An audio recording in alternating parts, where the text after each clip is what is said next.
There's this myth that introverts don't like people, right? Not true. We just can't be many people for extended periods of time. We need that time alone to recharge. I went through the Myers Briggs assessment. I felt like it was a window to my soul. It highlighted aspects of my personality, my introversion, that were actually strengths. So instead of hearing you're too shy, you're not friendly enough, you don't collaborate enough, it focused on all the things, many of the things that we introverts tend to be very strong in, like writing, being empathetic, strategic thinking, analysis, things like that. And I ultimately decided to go back to school again. And I got a master's in organizational development and leadership. And I got certified as a Myers Briggs practitioner. Don't pretend to be something you're not. Don't pretend to be extroverted. What you want to do is you want to reflect on what your true strengths are as an introvert and then use those strengths in your leadership. Hello, and welcome to a new episode of The Career Changes. Today, our guest is Stacey Chazin, leadership coach and proud introvert who helps professionals unlock their strengths and thrive in their careers.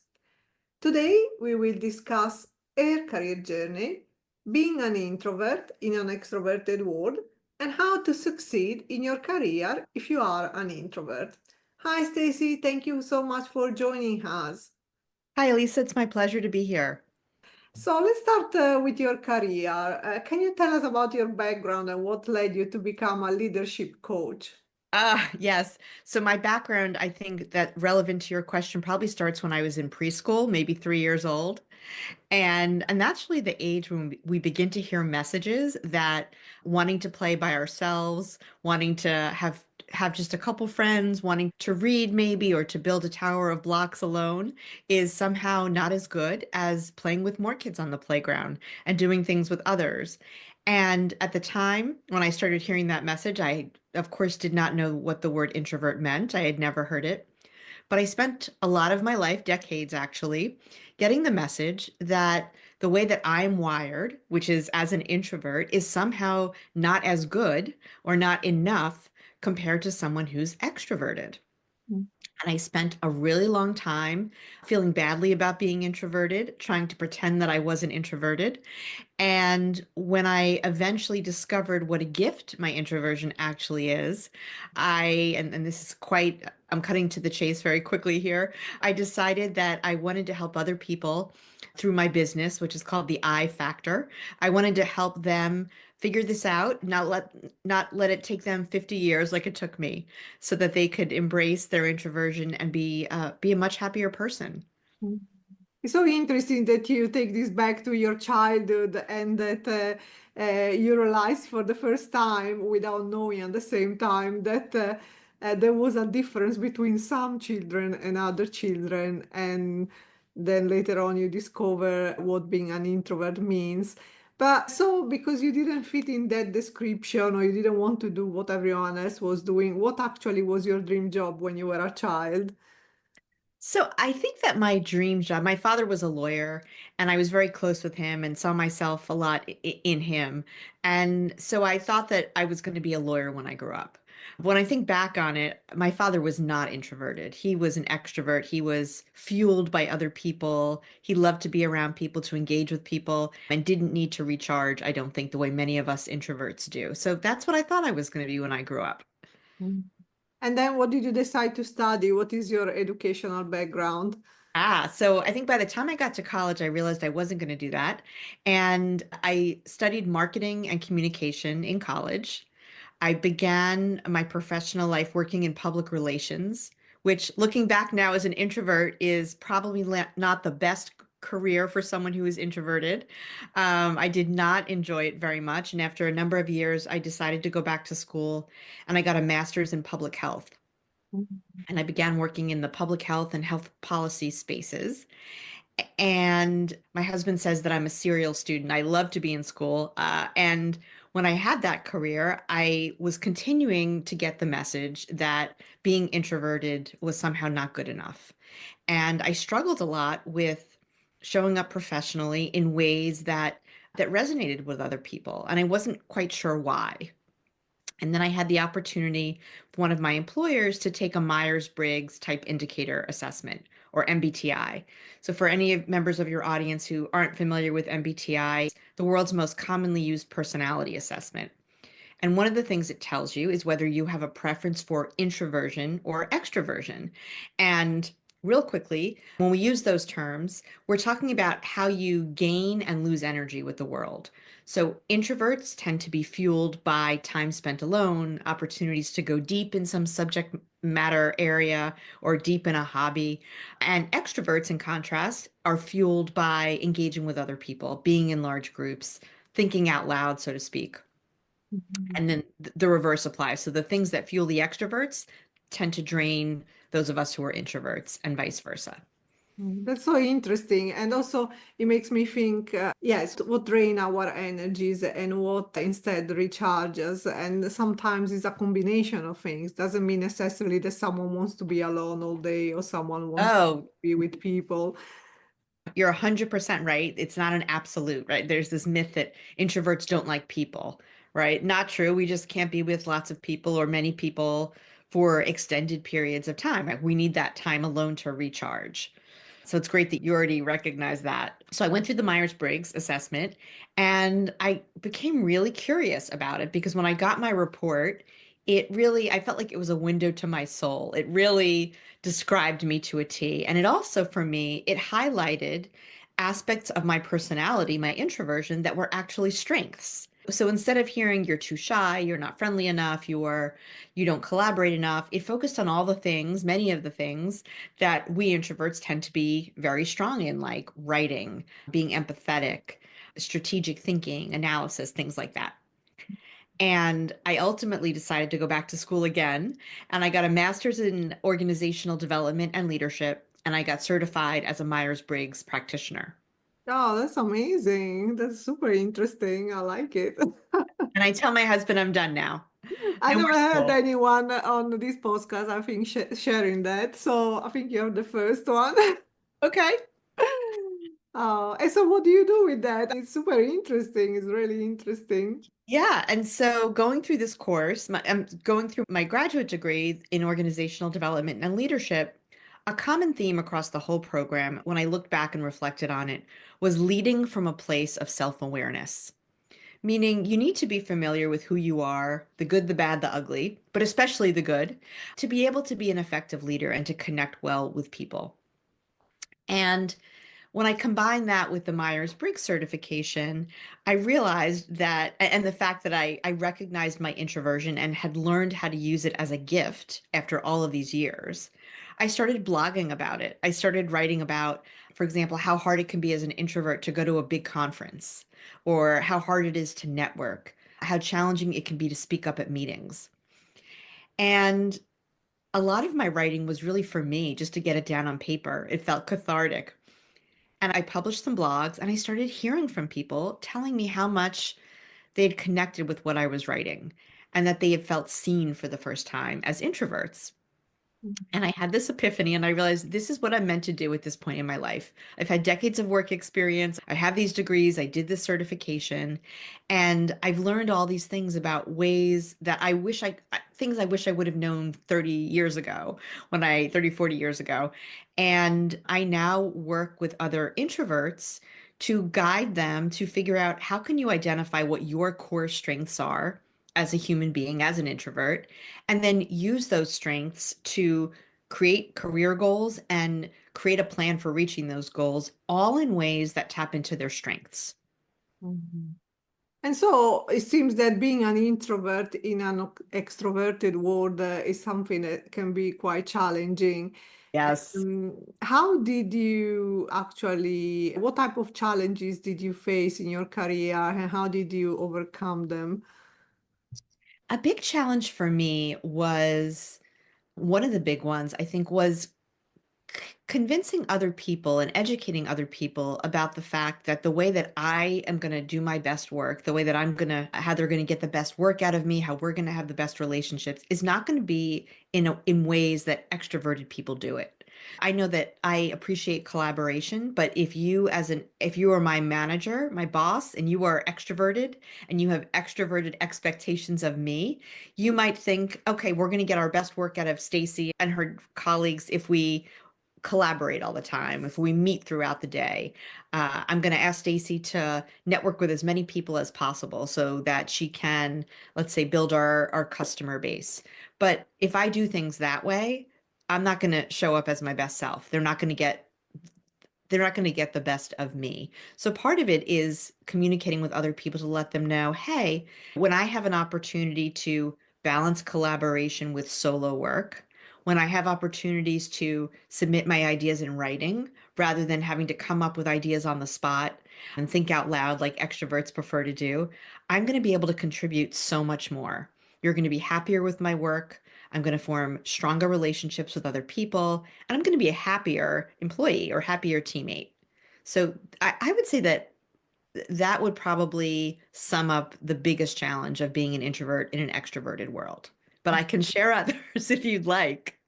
Yeah, no, and what you were saying makes me think that people that may be listening may think, yes, and one of the challenge is also the person that you have in front of you because they need to Sure. understand and recognize that yes, we are just different, whether we are introverts or extroverts.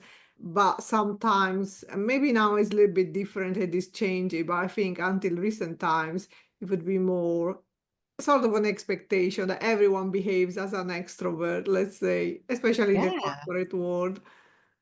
Yeah, and what happens is when you have that expectation, let's say as a leader, as a manager, you're likely to reward people who are like you, people who are extroverted. So we tend to hire people who we associate more with when we see ourselves in them. And that includes whether they're extroverted or introverted. And then the same things happen when we decide who to promote, when we consider roles that people are going to play on our projects. We lean toward the people who are most similar to us. And so the fact that there are so many more leaders in corporate America and the nonprofit world who are extroverted and not introverted, and that just self-perpetuates because the extroverts who are making the hiring decisions and the promotion decisions are going to favor people who are extroverted, unfortunately. So, through your experience of helping other people, I guess you've learned lots of strategies and techniques that introverts can use to identify and leverage their strength in the workplace or even in the daily life. Can you Yep. share some of them? Yeah. So the first one I'll talk about, and this is a big area that many introverts tend to struggle, is how we network. So, for example, when we attend a conference, and I can share with you for the show notes, I have a conference survival guide for introverts. And if people go to my website, which is ifactorleadership.com, there's a tab at the top with free resources. And this is one of those juicy resources that they can get there. So, in this conference survival guide, one of the things I talk about is how can you network in a way that's not going to drain your energy. So when you think about the typical way that people network or expect you to network is how many business cards can you collect, right? How many new people can you meet at this conference that you can then follow up with?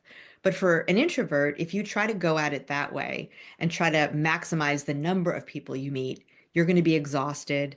You're not going to you're not going to form meaningful relationships through fruitful conversations. But instead, what I suggest is this. When you're going to a conference, for each day you're at a conference, identify ahead of time three people who you want to meet. And these days, it's pretty easy to do that. Most conferences will have an app or they'll have the registration list available. So if it's a 3 day conference, let's say, pick nine people ahead of time, three times three, who you want to meet. And for each of those people, do some research. Go to their LinkedIn page, go to their website, learn about them, and identify for yourself what is it that you want to get out of that conversation.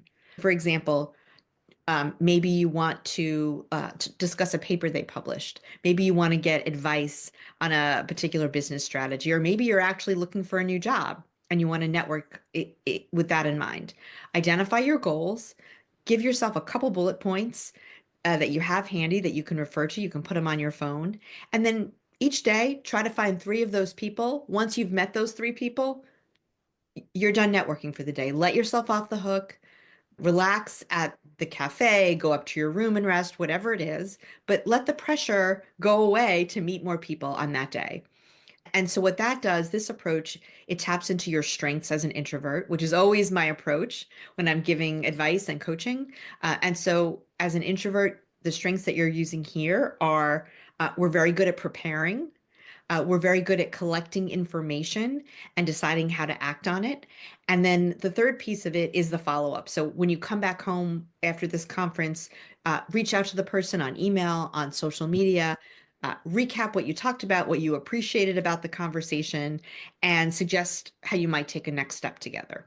So these are all introvert aligned ways to network that are not going to drain your energy, but are actually really going to let you shine. I love this tip, and I think I'm gonna follow it too, because sometimes when you're thinking, especially when you're going to a new place, even if you're on your own, you may feel overwhelmed. Yep. If you Yep. set yourself a task like that and say just, okay, just three people, it's really like you have an objective. And then you say, I'm gonna get it done. So it becomes manageable, and it's good. It's a great advice.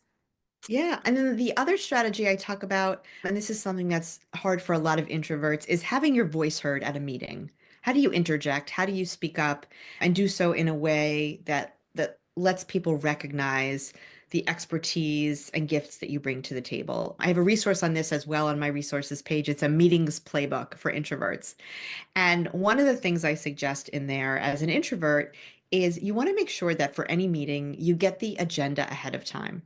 Because for introverts, having that time to think through the discussion items, identify which items on the agenda you want to contribute to, it's very important when we speak up. Many introverts feel the need to have data to support what you're saying, whether it's stories or it's quantitative data. You have a chance to collect that information, and then you can prepare with some just bulleted talking points about where you want to chime in so that you can make sure you're not caught off guard about a discussion topic and uh, you're able to optimize what you're able to contribute to the conversation. And then if there's anything that does pop up in the moment that you don't feel prepared to weigh in on, ask if you can follow up via email afterward. And there's nothing wrong with saying, you know what, I'd like to give that some more thought. Can I get back to you afterward? And maybe you respond either in an email or in a one-on-one conversation with someone, which for introverts can be a lot more comfortable than coming up with ideas in the moment in front of a large group of people. So these are all great tips, and they can help us in our day-to-day life and career. But what about introverts that set themselves up for success in leadership roles? What tips do you have? As I think they need to push themselves a little bit further. Yeah, so my overarching piece of advice is don't pretend to be something you're not. Don't pretend to be extroverted.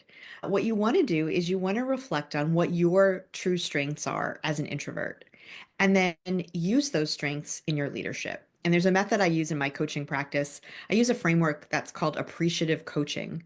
The notion of appreciative coaching is it's rooted entirely in the positive. So how can you identify the best of who you are, all of your strengths, and use those to work toward your career goals? And all the strengths that you have, the best of who you are, it's known as your positive core. And what I do with my coaching clients, for example, is I walk them through an exercise where I ask them to identify peak experiences in their life. And a peak experience is where it's an occasion where you felt like you were showing up as your best self. You were contributing, you felt fulfilled by your work, you felt respected, you felt valued, all the great things. And you identify a number of these experiences across your professional life. And I then guide them to say, okay, across these experiences, what skills were you using? What role were you playing? What were you bringing to the table? And when they start to identify those things across their peak experiences, common things are going to show up. As an example, my positive core includes strong writing, includes empathy, and it includes analytic thinking. And when I reflected on my peak experiences as a professional, those are things that showed up time and time again. So when you look at when you were feeling great about yourself, about your contributions, about your role on a project or on a team, you're going to see that those times reflected back the best of who you are as an introvert, really who you are as a human, but it's going to include many of your introverted characteristics. And the Mm, biggest piece of advice I could give is to use that approach. And that's how you're going to shine as a leader. You're going to demonstrate your thought leadership and you're going to gain respect from your colleagues. mm. Do you think there are any particular skills or practices that are essentials for introvert to thrive? Sometimes we can listen to tips and suggestions, but of course, it's only by practicing every day what we hear that maybe we can then achieve what we want.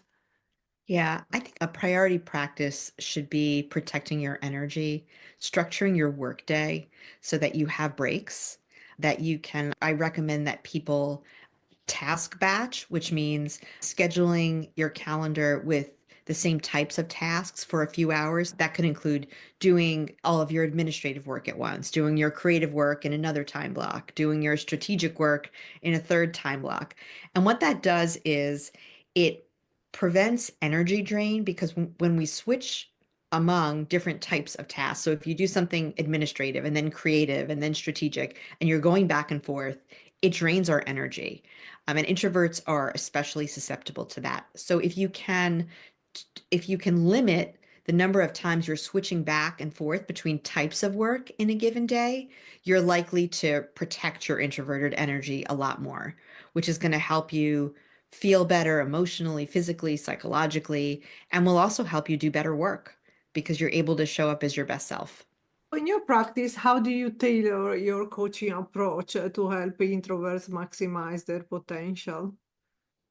So, similar to what I talked about earlier, I guide them. We start off by talking about what your positive core is as a professional. We start with that step. That's the first step of the appreciative coaching process. And then we move into goal setting. And it's a little different than typical coaching and goal setting frameworks in that it's rooted entirely in the positive.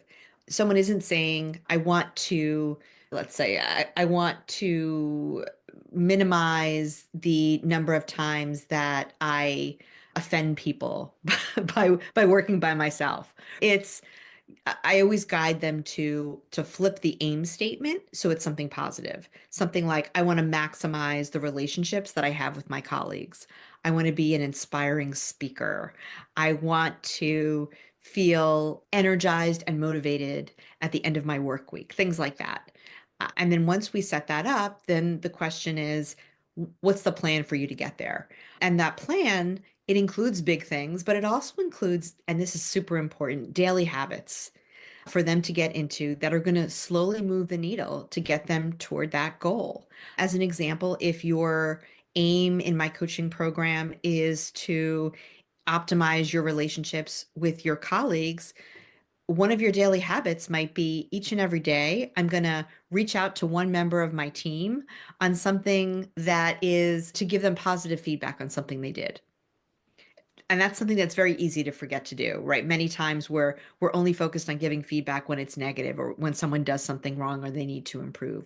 So that's a daily habit you could engage in as an introvert when you're working toward the goal of optimizing your relationships with your colleagues.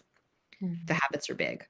And then I guide them to once they have their aim in sight and they're working toward it, how do you sustain that? What support do you need around you to enable you not only to reach your goal, but to maintain it once you're there? And that process involves identifying who in your life is supportive of the move you're trying to make. How can you engage them? What kind of support can they give you? And who's someone, and also being aware of who might be opposed to the direction that you're moving in, and to be aware of, okay, what does that mean for how I'm showing up at work? So we talk through that as well. But again, everything is rooted in using your strengths as an introvert, not trying to act extroverted or to be something you're not. It's going really fast, and we are actually reaching the end of this episode, but we have a few more questions. First of all, what are some common misconceptions about introverts? That's my favorite question. Uh, Here they are. Biggest one is that we don't like people. We do like people. We just generally don't like to be with a lot of people for extended periods of time. So that's the first one. The other overarching myth is that we're not cut out to be leaders because people associate leadership with extroverted behaviors and personalities. And as we've talked about during this show, introverts have so many strengths that set them up to be powerful, effective leaders. Our high levels of empathy, our strategic thinking, our writing. We tend to be really good storytellers because so many of us are voracious readers. We're very good at telling stories ourselves. And when we're speaking in front of a crowd, up on a stage, or even when we're writing, telling a story is a wonderful way to inspire others and be memorable. Mhm. And so you gave lots of advice and tips to our listeners. But now, really, the last question. If you could give yourself a piece of advice, what would you say to your younger self? Don't pretend to be something you're not. Embrace who you are, recognize your strengths, and the sooner you begin leaning into those strengths, owning them, and using them, you're going to be more successful and you're going to be a happier person. Thank you, Stacey, so much for sharing your insights and experiences with us today. And last message for our listeners, if you enjoyed this episode, please leave a review. Don't forget to subscribe to our channel and tune in next week for a new inspirational episode of the Career Changes. Thank you, Stacey. Thank you, Elisa.